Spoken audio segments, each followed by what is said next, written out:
माधवपुर नाम का एक गांव था जिसमें गरीब बबीता अपने पति और बेटी राधा के साथ एक झोपड़ी में रहती थी। बबीता का पति महेश एक दूधिया था। उसके पास एक गाय थी जिनका दूध बेचकर वो अपना घर चलाता था। एक रोज, सुनिए जी, आज मैंने थोड़ी लस्सी भी बनाई है। कल थोड़ा दूध बच गया था तो मैंने लस्सी बना ली। इसमें मैंने मसाला बनाकर तैयार कर लिया है। आप चाहोगे तो इसे भी बेच आना। ठीक है बबीता। महेश दूध बेचने जाता है, जहाँ साथ में वो बबीता की बनाई हुई लस्सी भी लोगों को लेने के लिए कहता है। उस लस्सी को पीकर तो ग्राहक उस लस्सी के दीवाने हो जाते हैं। महेश भाई, तुम्हारा दूध तो लाजवाब होता ही है, उसमें कोई मिलावट नहीं होती, साथ में लस्सी भी लाजवाब होती है। क्या कमाल का स्वाद है इस लस्सी में। महेश उस दिन बहुत खुश होता है क्योंकि उसकी अच्छी खासी कमाई जो हुई थी। वो घर आकर ये बात अपनी पत्नी को बताता है। देख बबीता, आज तुम्हारी लस्सी के कारण हमें कितनी कमाई हुई है। अब इन पैसों से हम सबसे पहले अपनी मुनिया के लिए पंखा लाएंगे। बेचारी गर्मी में इसका बुरा हाल हो जाता है। ठीक कहते हो जी, घर में पंखा आ जाएगा तो गर्मियाँ कट ही जाएंगी। अब देखना हमारे बुरे दिन कैसे खत्म होते हैं। अब हम भी खूब पैसे कमाएंगे। लेकिन कहते हैं ना, भविष्य में क्या होगा इसकी खबर किसी को नहीं होती।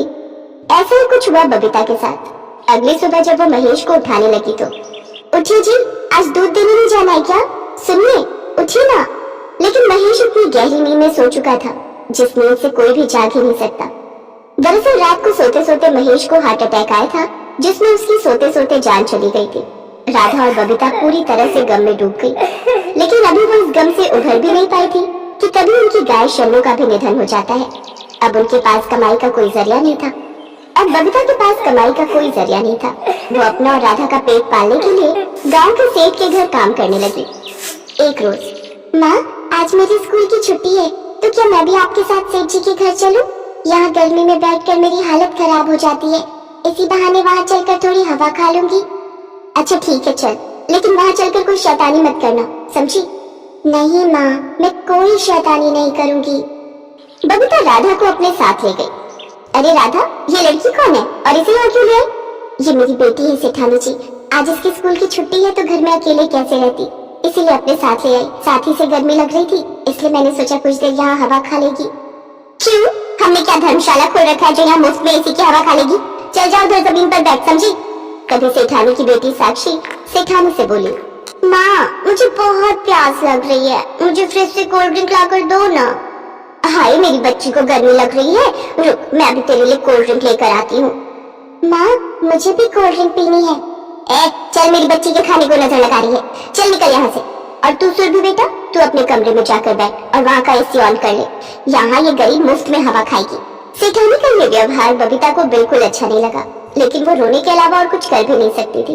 रात को भी घर आकर वो अपनी बेटी के साथ हुए बर्ताव के बारे में सोचती रही। सेठ सेठानी मुझे बुरा भला कहते थे, लेकिन आज उन्होंने मेरी छोटी सी बच्ची को भी नहीं छोड़ा। नहीं, मैं वैसी जगह काम नहीं करूंगी जहाँ गरीबों को कुचला जाता हो। लेकिन फिर मैं करूंगी भी क्या? लस्सी, हाँ, मसाले वाली लस्सी। हाँ, लस्सी।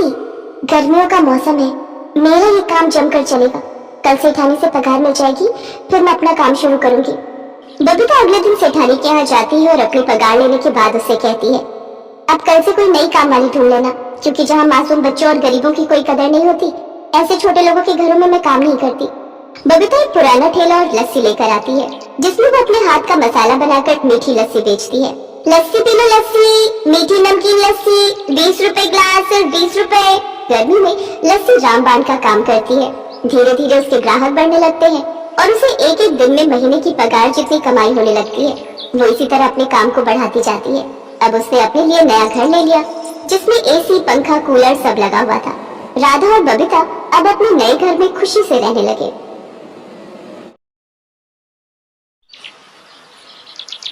क्या माँ, कम से कम लस्सी तो ठंडी करके पिला देती। और ये कैसी लस्सी है? पूरे ग्लास पानी में 1 चम्मच दही डाल देने से लस्सी नहीं बनती है माँ। अरे चुपचाप पी लेना, ज्यादा चकर चकर मत कर। ठीक है, तो फिर आप भी पियो अपनी ये बकवास गर्म पानी जैसी लस्सी। अरे अरे बेटा, तू गुस्सा क्यों करता है? जरा ठंडा हो जा बेटा। हैं? क्या कहा आपने? ठंडा हो जा? अरे कूलर तो बंद पड़ा है हमारे घर में 1947 से। कबूतर रहते हैं उसमें अपने पूरे परिवार के साथ। सिर पे लटका ये पंखा आग उगलता है, आग, और आप कह रही हो कि ठंडा हो जाओ? माँ बस भी करो, इतनी कंजूसी भी ठीक नहीं है। चुप कर, मुझे सिखाने चला है। अगर इतना सोच समझ कर नहीं चलती ना तो बस बस, अब फिर से आप अपना बचत पुराण मत शुरू करो। जा रहा हूँ मैं, इतना कहकर रंजीत वहाँ से चला गया। रंजीत जब छोटा था तभी उसके पिता की एक हादसे में मौत हो गई थी, जिसके बाद उसकी माँ कमला ने बड़ी मेहनत और मुश्किलों से रंजीत को पाल पोस कर बड़ा किया था। पैसों की दिक्कत हमेशा से थी तो कमला ने भी हमेशा सोच समझकर पैसे खर्च किए और तब जाकर वो रंजीत को पढ़ा लिखा सकी। चला, जब तक रंजीत छोटा था तो वो अपनी माँ से कुछ नहीं कह पाता था, लेकिन जब वो बड़ा हुआ और नौकरी करने लगा तब उसे कमला की कंजूसी से चिढ़ होने लगी। लेकिन जब भी रंजीत कमला से कंजूसी छोड़ने को कहता तो वो गुस्सा हो जाती। और फिर एक दिन, माँ मैं ऑफिस जा रहा हूँ, आज बहुत लेट हो गया, वही खाना ऑफिस के कैंटीन से खा लूंगा, ठीक है ना? ओए रुक जा, ये ले अपना टिफिन लेता जा। अरे वाह, पर आप तो कह रही थी कि आज सब्जी नहीं बनी है। हाँ तो सब्जी नहीं बनी तो मैंने तेरे लिए पराठों के साथ आम का अचार रख दिया है टिफिन में। माँ आप भी ना। अरे क्या हो गया? रहने दो आप, मैं खा लूंगा पराठे और आपका ये शाही अचार। रंजीत मुंह बनाकर चला गया। वो कहना तो बहुत कुछ चाहता था लेकिन कुछ कह नहीं पाया। उधर ऑफिस में लंच टाइम पर रंजीत ने कैंटीन से सब्जी खरीदी और पराठों के साथ खाने लगा। खाना खाते हुए वो गहरी सोच में था। हे भगवान, क्या होगा मेरी माँ का? उनकी ये कंजूसी कब जाएगी? रंजीत का मानना था कि जब तक वो नहीं कमा रहा था तब तक कमला की कंजूसी जायज थी, लेकिन अब जब वो अच्छा खासा कमा रहा था तो वो चाहता था कि कमला अब उसके पैसों से सारी सुख सुविधाओं का फायदा उठाए। पर कमला खुद को बदलने के लिए बिल्कुल तैयार नहीं थी। फिर एक शाम, क्या हो गया माँ, आप ऐसे घर के बाहर क्यों बैठी हो? अरे वो घर के अंदर बहुत उमस हो रही है। आज तो पंखा भी फुल स्पीड में चला लिया लेकिन ये गर्मी, अरे बाप रे बाप, मार ही डालेगी। माँ हम एसी ले लेते हैं, पता है मेरे ऑफिस में जो एसी लगे वहाँ बैठकर पता ही नहीं चलता कि बाहर कितनी गर्मी पड़ रही है। अच्छा, वैसे कितने का आता है ये एसी? बढ़िया एसी पड़ जाएगा करीब 30,000 का। है? बाप रे, इतना महंगा, और फिर बिजली भी खाएगा पेट भर कर। अब माँ एसी है तो बिजली भी खाएगा ही। रहने दे बेटा, एक तो इतना महंगा, ऊपर से बिजली का बिल भी बढ़ेगा। पिछले महीने इतनी कम बिजली चलाई फिर भी पूरे 400 का बिल आया, बताओ। ओफो माँ, आज के टाइम पे 400 रुपए कुछ नहीं होते। अच्छा, 400 रुपए में तेरे वो 4-5 ब्रांडेड कच्छे आ जाएंगे, पता है ना? तो आप ये चाहती हो कि मैं उन्हीं कच्छों को पहनकर सारी गर्मी निकाल दूं? हद है यार माँ। रंजीत खिसियाकर घर के अंदर चला गया। फिर अगले दिन, रंजीत तैयार हो गया क्या? हाँ माँ, पर माँ अभी भी सोच लेते हैं, अभी मेरी उम्र ही क्या है? ये सुनो, पूरा 25 का हो गया, अब नहीं तो कब शादी करेगा जरा बता दो। कमला रंजीत को उसकी शादी के लिए लड़की दिखाने ले जा रही थी। रंजीत ने जब ममता को देखा तो पहली ही नजर में उसे दिल दे बैठा। वो बहुत सुंदर और सुशील थी। कुछ ही दिनों में चटमंगनी और पटब्याह भी हो गया। ममता विदा होकर अपने ससुराल आ गई। फिर अगली सुबह ममता जल्दी उठ गई। उसे प्यास लगी थी तो वो किचन के पास आई, जहाँ उसने फ्रिज देखा, लेकिन फ्रिज खोलते ही वो चौंक गई। हैं? ये क्या? फ्रिज में कपड़े कौन रखता है? कमला के घर में फ्रिज तो था पर उसने कभी फ्रिज को चलाया ही नहीं, बल्कि वो तो फ्रिज को अलमारी की तरह इस्तेमाल करती थी। ममता फ्रिज को देख ही रही थी कि तभी पीछे से कमला आ गई। क्या देख रही हो बेटी? वो फ्रिज में कपड़े, ये? अरे वो हुआ यूं कि सूटकेस में छेद हो गया था तो मुँह चूहे उसके अंदर घुसकर कपड़े कुतरने लगे तो मैंने।